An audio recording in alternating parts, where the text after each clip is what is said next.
ಸಲ್ಲಿಸಲು ಈ ಒಂದು ಸಂಭ್ರಮಾಚರಣೆ ಕಾರ್ಯಕ್ರಮ ಮಾಡಲಾಗಿದ್ದು, ಯಾಕಂದರೆ ಮೊದಲಿನ ಬಿಜೆಪಿ ಸರ್ಕಾರದಲ್ಲಿದ್ದಂತಹ ಮಾನ್ಯ ಮುಖ್ಯಮಂತ್ರಿಗಳಾದಂತಹ ಬಸವರಾಜ ಬೊಮ್ಮಾಯಿಯವರು ಹಡಪ ಸಮಾಜದ ಸರ್ವತೋಮುಖ ಅಭಿವೃದ್ಧಿಗಾಗಿ ಹಡಪದ ಸಮಾಜದ ಒಂದು ನಿಗಮ ಮಂಡಳಿಯನ್ನು ಘೋಷಣೆ ಮಾಡಿದರು. ಅನಿವಾರ್ಯ ಕಾರಣದಿಂದ ನೆಲೆಗುದಿಗಿದ್ದು ಪೂರ್ಣ ಪ್ರಮಾಣವಾಗಿ ಅನುಷ್ಠಾನವಾಗಿದ್ದಿರಲಿಲ್ಲ.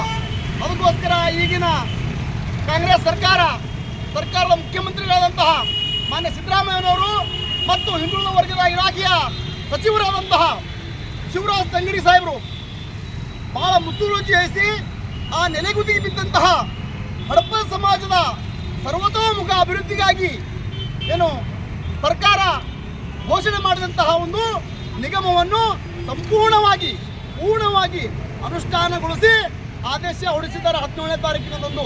ಅದಕ್ಕೋಸ್ಕರ ಮಾನ್ಯ ಮುಖ್ಯಮಂತ್ರಿಗಳಿಗೆ ಮತ್ತು ಹಿಂದುಳಿದ ಇಲಾಖೆಯ ಸಚಿವರಾದ ಶಿವರಾಜ್ ತಂಗಡಿಗೆ ಅವರಿಗೆ ಮತ್ತು ಪ್ರತ್ಯಕ್ಷವಾಗಿ ಪರೋಕ್ಷವಾಗಿ ಈ ಒಂದು ನಿಗಮವನ್ನು ಘೋಷಣೆ ಮಾಡಲು ಆದೇಶ ಮಾಡಲು ಸಹಾಯ ಮಾಡಿದಂಥ ಒತ್ತಡ ನೀಡಿದಂಥ ಸಚಿವರಿಗೂ ಶಾಸಕರಿಗೂ ಮತ್ತು ಎಲ್ಲ ನಾಯಕರಿಗೂ ಇವತ್ತಿನ ದಿವಸ ಈ ಒಂದು ದೀಪಾವಳಿ ಹಬ್ಬದ ಸಿಹಿ ಸುದ್ದಿಯನ್ನು ನೀಡಿದಂತಹ ಈ ಒಂದು ಸರ್ಕಾರಕ್ಕೆ ನಮ್ಮ ರಾಜ್ಯ ಹಡಪ ಸಮಾಜದ ವತಿಯಿಂದ, ಜಿಲ್ಲಾ ಹಡಪ ಸಮಾಜದ ವತಿಯಿಂದ ಅನಂತ ಕೃತಜ್ಞತೆ ಸಲ್ಲಿಸಲು ಧನ್ಯವಾದ ಹೇಳಲು ಇಚ್ಛೆಪಡುತ್ತೇನೆ.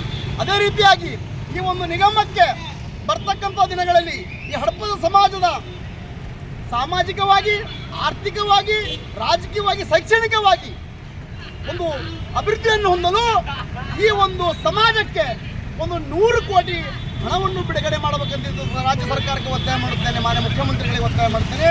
ಅದಕ್ಕೋಸ್ಕರ ಬಂಧುಗಳೇ, ಇವತ್ತಿನ ದಿವಸ ಈ ಒಂದು ನಮ್ಮ ಸಮಾಜ ಹಲವು ತೊಂದರೆಗಳಿಂದ ಬಳಲ್ತಿದ್ದು ಈ ನಿಗಮ ಘೋಷಣೆ ಮಾಡಿದ್ದು ಬಹಳ ಖುಷಿಯಾಗಿದೆ.